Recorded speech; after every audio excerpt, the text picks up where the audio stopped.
It was a warm Saturday morning when 8-year-old Leela tied the straps of her tiny boots, slipped on her favorite straw hat, and grabbed the leash to her puppy, Milo. The sun filtered through the clouds, casting golden patches across the tall grass behind their farmhouse. It was her favorite time to explore the world, felt like a storybook, and Leela liked to pretend she was the main character. Milo, a floppy-eared mix they'd rescued 2 months ago, barked playfully as he tugged at the leash. He was small, clumsy, and always excited about everything, especially squirrels. Leela giggled and followed him toward the tree line where the backyard met the edge of the forest. Her mother called after her, "Don't go past the big oak, Leela, and stay where we can see you." "I won't go far," she shouted back, crossing her fingers behind her back. She didn't mean to lie, she just didn't want to miss the butterflies and birds. Deeper in the woods, the forest was quiet that morning, almost too quiet. Birds chirped gently overhead, and Leela admired how the sunbeams danced between the branches. Milo sniffed everything in sight, his tail wagging like a metronome. They wandered past the big oak, then another, then another. Leela was too busy watching a bluebird hop from branch to branch to notice how far she had gone. Suddenly, a sharp yelp pierced the air. Leela stopped mid-step, her heart skipping. "Milo," she called, turning in a slow circle. "Milo, where are you?" Another whimper came from behind a thick patch of ferns. She rushed forward, pushing past the undergrowth. What she saw made her stop cold. There, not 10 feet away, was Milo, helplessly wrapped in the thick, muscular coils of a massive python. Its scales shimmered in the light, patterned with brown, gold, and black. It had already coiled twice around Milo's tiny frame, and its wide mouth was half open, ready to strike. Leela froze, eyes wide, heart pounding so loudly it drowned out the birds. She had never seen a snake this big in real life. Her legs told her to run, but something deeper, a burst of protectiveness, held her in place. She took a shaky step forward. "Let him go," she screamed. The python hissed and tightened its grip on Milo. The puppy whimpered, pawing at the air. Leela looked around, desperate. Her eyes landed on a broken tree branch nearby, thick and sturdy. Without thinking, she lunged for it, lifting the stick with both hands. "Get away from him," she shouted again, running forward and slamming the branch across the snake's back. The python barely reacted. It shifted, but its grip stayed firm. Leela struck again and again, with tears streaming down her face. Milo's eyes locked with hers, full of fear. With one more swing, she caught the snake right behind the head. That made it turn. Its yellow eyes flicked toward her. Leela backed away, breathing hard, gripping the branch tighter. The snake's head rose slightly, its tongue flicking as it hissed low and deep. Now it was a choice. The python seemed to consider her as its new target. It uncoiled slightly from Milo, and the pup rolled free, gasping but still alive. Leela didn't know what to do, fight or flee. She stomped the ground, remembering what her grandfather once told her while camping. Snakes feel vibration. Make noise. Make yourself bigger. She raised her arms and screamed, "Get away." The snake paused, torn between threats. Milo groaned behind her, and then just as the python slithered toward her, there was a sudden rustle in the bushes to the left. A low growl echoed through the trees. Leila's heart stopped again. Another threat. No. Worse. A pair of glowing eyes stared at her. From the shadows, then another, and another. She turned her head slowly and realized she wasn't alone anymore. Wolves. A pack. And they were watching everything. Leila stood frozen between two dangers on one side. The massive python uncoiling and inching forward with its cold, expressionless eyes. On the other, a group of wolves emerging silently from the forest, their amber eyes fixed on the scene in front of them. Her mind raced, unsure who to fear more. The wolves didn't snarl or move aggressively. They stood still, almost like they were waiting. Leila held her breath, her branch still raised in both hands. The python, distracted by the new presence, paused, sensing the shift in the air. Its long tongue flicked in and out, catching the unfamiliar scent of predators. Milo lay behind Leila, breathing fast but alive. He whimpered softly, and that tiny sound snapped Leila out of her frozen trance. She stepped protectively in front of him, never taking her eyes off the snake. The python coiled again, not around Milo this time, but into a tight spiral, preparing to strike. Its head rose higher, ready to lunge. "No," Leila screamed. With all her strength, she swung the branch again, hitting the snake hard across the head. It hissed, more annoyed than injured, but it turned fully toward her now. The snake slithered forward, slow and steady, the thick muscles of its body dragging over leaves and twigs. Then something unexpected happened. A deep, sharp growl tore through the silence like a thunderclap. The silver-gray wolf, the largest among the pack, stepped forward. Its eyes were locked on the python, and its teeth bared with quiet warning. Lila blinked in disbelief. Was the wolf protecting her? The python seemed to hesitate. It didn't lunge this time. Instead, it pulled back slightly, keeping its head raised and posture tense. The wolf didn't stop. It took another step forward, and then 2 more wolves followed behind, forming a triangle around the snake. Lila remained still, clutching the branch, heart hammering in her chest. She didn't know what was more unbelievable, the fact that she had fought a python, or the fact that wolves had come to help. The standoff lasted only seconds, but it felt like hours. With another growl, the silver wolf lunged out at Lila, not at Milo, but directly at the python. The forest exploded into chaos. The wolf's jaws clamped down on the snake's thick body as the others circled in. The python thrashed violently, coiling and uncoiling in defense, but the wolves were faster, smarter. One bit into the tail. Another grabbed its midsection. The silver one went straight for the neck, teeth digging in deep. Lila stumbled backward, pulling Milo into her lap. She held him tightly, shielding him as the battle raged just feet away.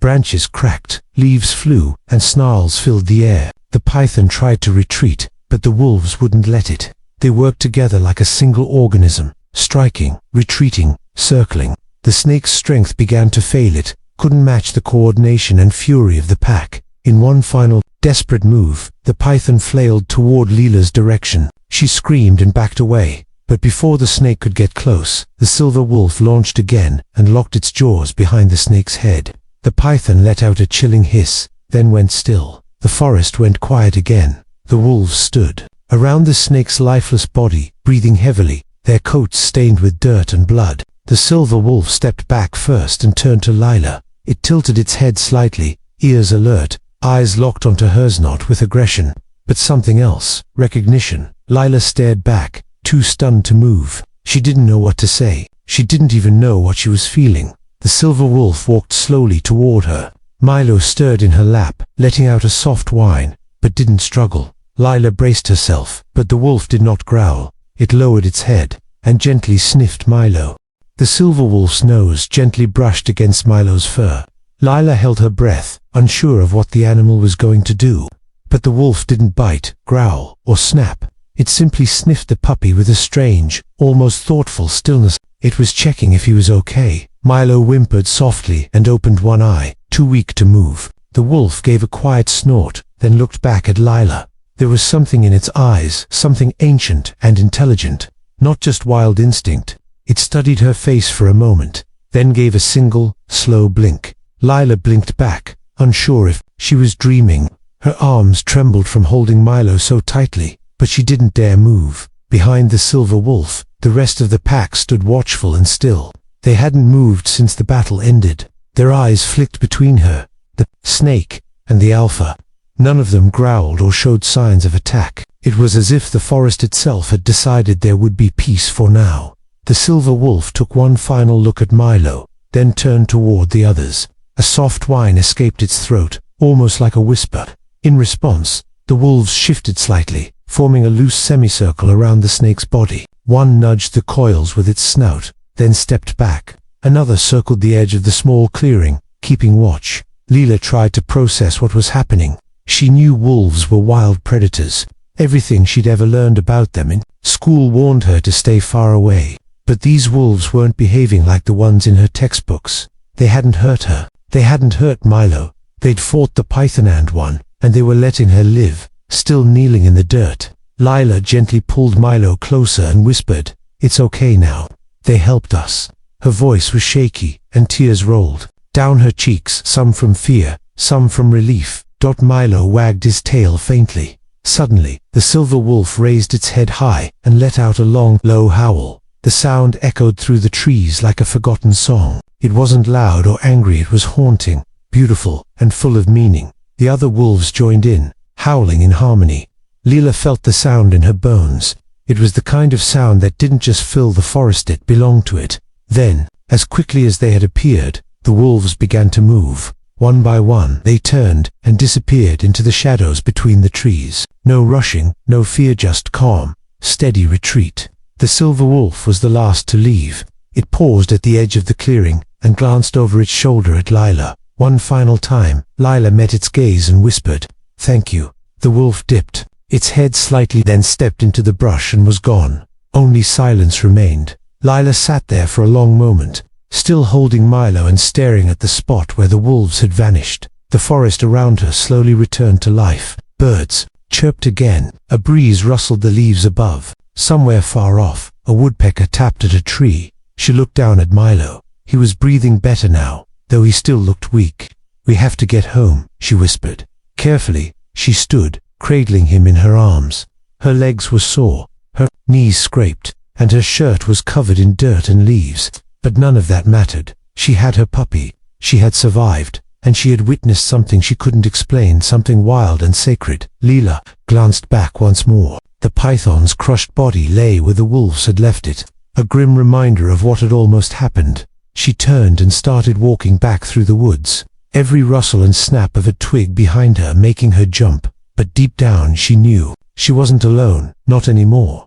Though Leila had turned to walk away, something in the air shifted. Her steps faltered. Milo stirred weakly in her arms, and she instinctively turned her head back toward the clearing, toward the snake. What she saw stopped her heart cold. The python was moving again. Its massive body twitched, muscles contracting as it tried to slither away, slow and battered. Leila gasped. She had thought it was dead, bloodied and bruised. Yes, but not lifeless. The wolves must have assumed the same. Yet now the snake's body was curling again, dragging its battered tail behind it, seeking the brush, trying to disappear, and it was heading in her direction. Panic flooded Leela's chest. She stumbled backward with Milo in her arms.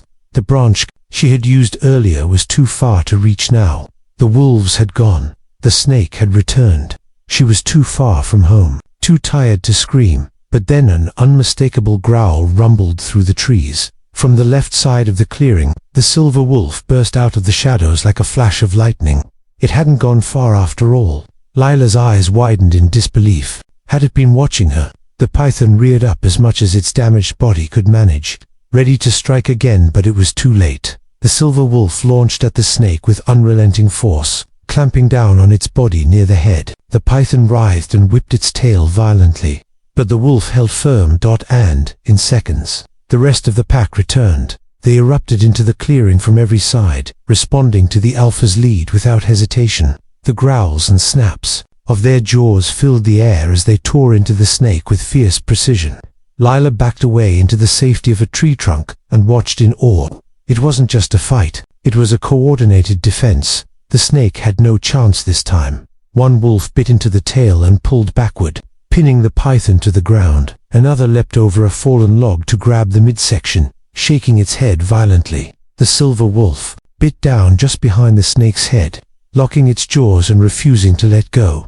The python thrashed in desperation, hissing with fury, but the wolves moved like shadows, relentless and exact. The battle was brutal, but it didn't last long. In less than a minute, the python stopped moving. Its body went limp beneath the weight of the pack. The forest fell quiet again. One by one, the wolves released their grip and stepped back, breathing hard, eyes still watchful. The silver wolf stood over the snake's head, staring at it a moment longer. Then it lifted its snout to the sky and let out a short, final howl, like a victory call, or maybe a warning to the forest. Leila couldn't believe what she had just seen. The wolves hadn't just returned randomly. They had come back to protect her again. She looked down at Milo, who was now watching with wide, trembling eyes, but seemed no longer afraid, as if he too understood what had happened. The silver wolf turned and slowly approached Leila again. She held her breath, uncertain, but not afraid. This time, the wolf didn't sniff or circle. It simply looked at her, standing a few feet away, and held her gaze. Leila didn't move. There was no need for words. In that moment, she understood something unspoken.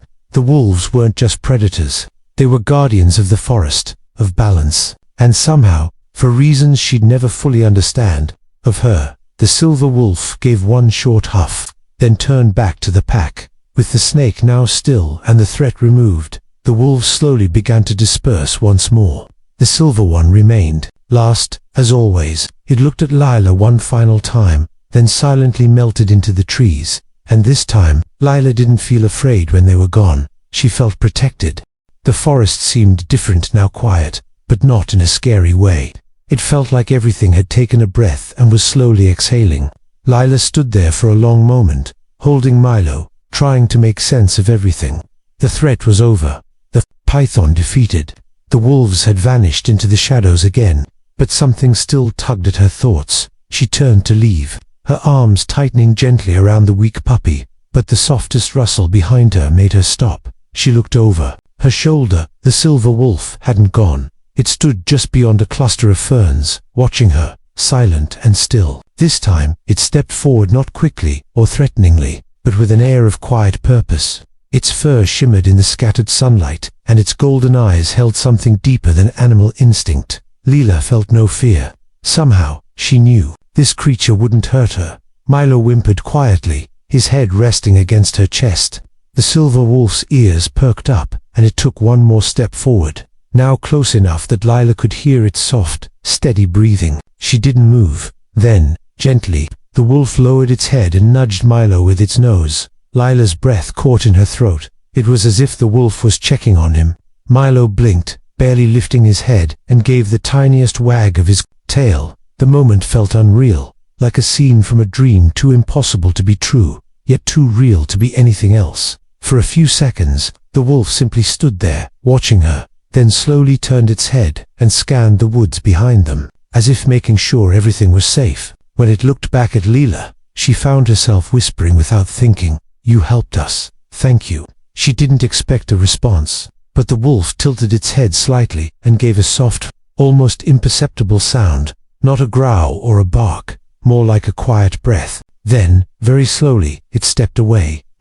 As it moved back into the woods, the rest of the pack appeared again, nearly invisible against the brush until they moved. One by one, they fell into a loose formation behind the silver alpha, waiting silently. Then, the silver wolf did something that would stay with Lila for the rest of her life. It lifted its head to the sky and let out a long, low howl, not fierce or angry, but steady and deep. It echoed through the trees like a song of the wild.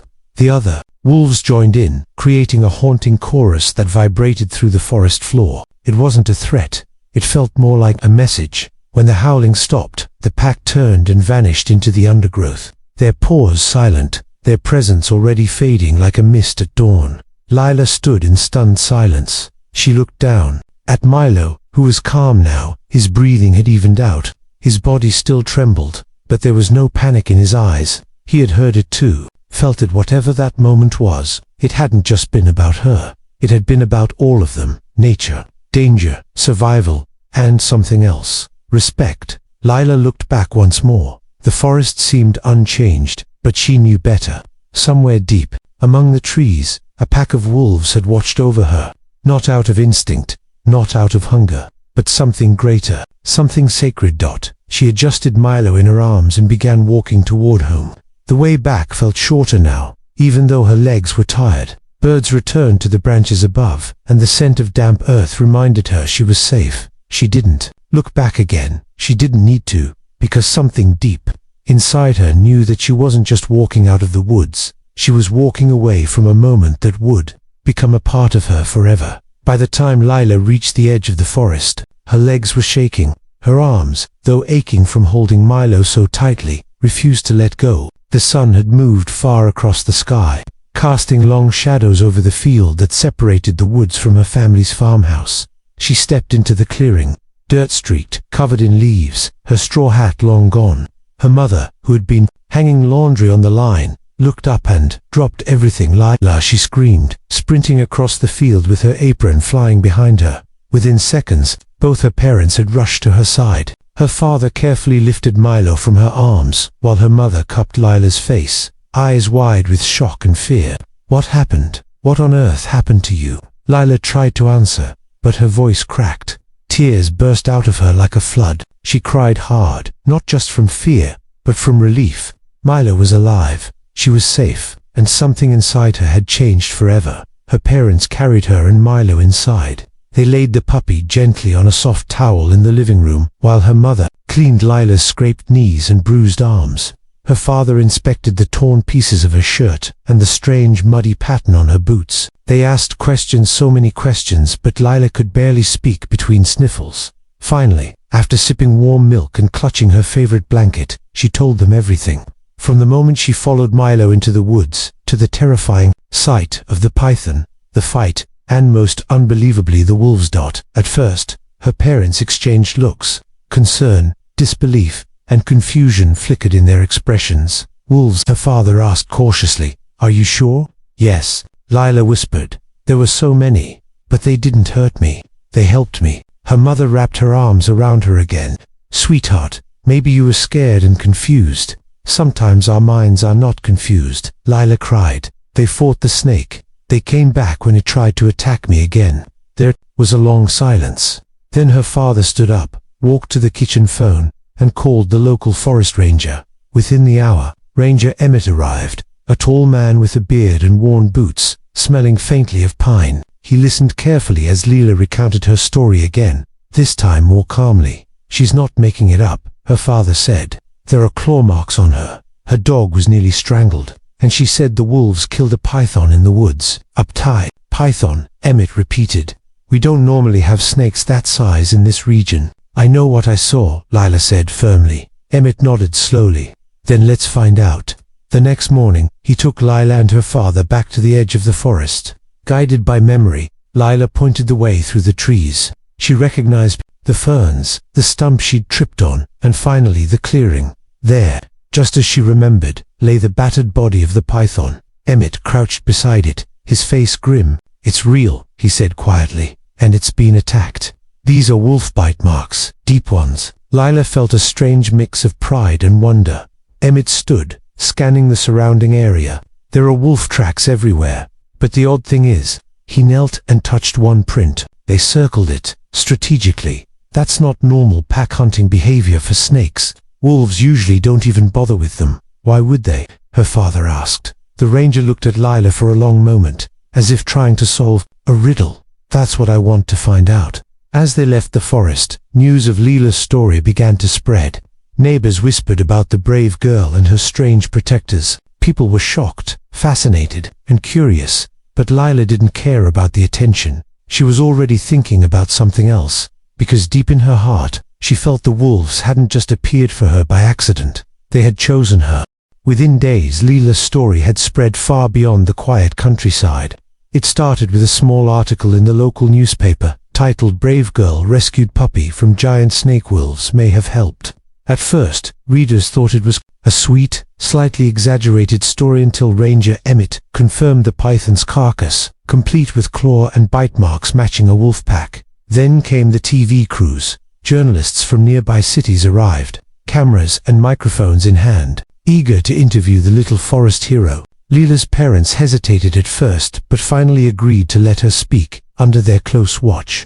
She sat on a stool, a little overwhelmed, as they asked her about the snake, the fight, and of course the wolves. They weren't scary, she said calmly. They weren't like people think. They were smart. They knew what to do.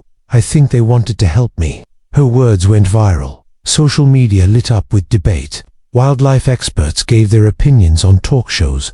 Some dismissed the idea, saying wolves didn't behave like that, especially not around humans. Others, however, pointed out that wolf packs had highly structured social systems, and in rare circumstances, could display protective instincts beyond their own kind. But no one could deny the facts. A large python had nearly killed a child, and a puppy, and somehow a coordinated wolf attack had saved them. Soon, the story became more than news. It became a legend. Villagers began referring to the wolves as the forest spirits. Children left small bundles of food near the woods. A local artist painted a mural on the library wall, Lila with Milo in her arms, surrounded by shadowy wolf shapes under a silver moon. Tourists began showing up near the trail where Lila had first entered the forest, hoping for a glimpse of something wild and magical. But Lila never tried to chase the fame. She spent her days quietly at home with Milo, who was slowly recovering with the help of the vet. His ribs were bruised, and he limped slightly when he walked, but his tail wagged stronger with each passing day. He was still her brave little explorer. One afternoon, Leela sat alone on the porch, brushing Milo's fur. The sky was pink with the setting sun, and the forest rustled gently with wind. Her grandfather joined her, easing into the old rocking chair beside her. "I heard about those wolves," he said, looking toward the woods. "You know, when I was your age, folks used to say animals could sense goodness, that they knew who belonged and who didn't." Leela looked up. "Do you think that's why they helped me?" He nodded slowly. Maybe they saw something in you. Or maybe the forest just wanted to protect its own." She thought about that. The moment the alpha wolf had met her eyes felt burned into her memory. It hadn't felt like luck. It had felt like something deeper, ancient. "There's a story," her grandfather continued, "of a silver wolf that once led a lost hunter out of the mountains during a storm. No one believed him, but he swore it wasn't a dream. Said it disappeared the second he reached safety." "Was it real?" she asked. He smiled. "Maybe it doesn't matter. What matters is how it made him feel, like he wasn't alone." Leela nodded. She didn't feel alone anymore either. That night, just before bed, she opened her sketchbook and began drawing. She didn't draw the snake. She didn't draw the reporters. She drew the clearing, the silver wolf standing between her and danger, its eyes glowing with wisdom. And as she finished the last stroke of its tail, she felt something stir outside her window. She looked but saw nothing. Still, something told her they were near. Watching, waiting, always. A week passed. Then too, the media attention faded. Reporters moved on to the next big story, and the town slowly returned to its peaceful rhythm. But for Leela, something had shifted permanently. Though she was back to her routine, feeding the chickens, helping her mom in the garden, and reading books in her treehouse, she often found her thoughts drifting toward the forest. Each day after breakfast, she'd walk with Milo to the edge of the woods and just listen. Sometimes she'd hear the rustle of leaves, sometimes the call of birds, but never a howl. The wolves were gone, or perhaps they were simply choosing not to be seen. Still, she felt them, in the wind, in the trees, in the quiet. Then, one misty morning, Leela spotted something strange. She had taken her usual walk to the woods with Milo trotting beside her, now strong enough to move without a limp. As they reached the big oak where her mother always told her to stop, Milo suddenly paused. His ears perked up. He sniffed the air, then darted into the brush with a happy bark. "Milo, wait," Leela called, hurrying after him, but Milo didn't go far. Just a few feet into the woods, he stopped beside a small, unusual pile at the base of a tree. Leela slowed, unsure what to expect. There, laid neatly on a patch of moss, were 3 items: a smooth stone, shaped exactly like a heart, a perfectly clean white feather, long and elegant, and beside them, a small antler, no larger than her forearm. Placed with careful precision, Leela knelt slowly.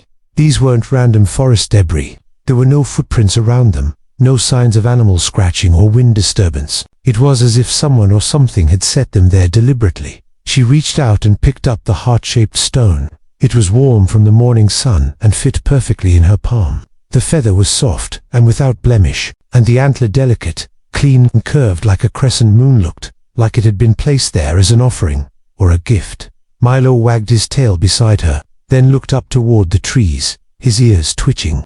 Leela followed his gaze, but the woods were still. Yet she felt watched, not in a fearful way, but in the same way you feel when someone you trust is nearby, just out of sight. She gathered the items gently and carried them home. That evening, with her parents' help, she placed them in a small wooden box her grandfather gave her. He called it the memory chest. "These are more than souvenirs," he said as she placed the gifts inside. "They're signs. The forest speaks in quiet ways, and you, little one, know how to listen." That night, before going to bed, Leela placed the box by her windowsill and opened the window just a crack. The wind drifted in, carrying the scent of pine and something older, wilder. She whispered, "Thank you," into the night. Then, somewhere far off in the distance, carried gently on the wind, came the faintest sound of a howl.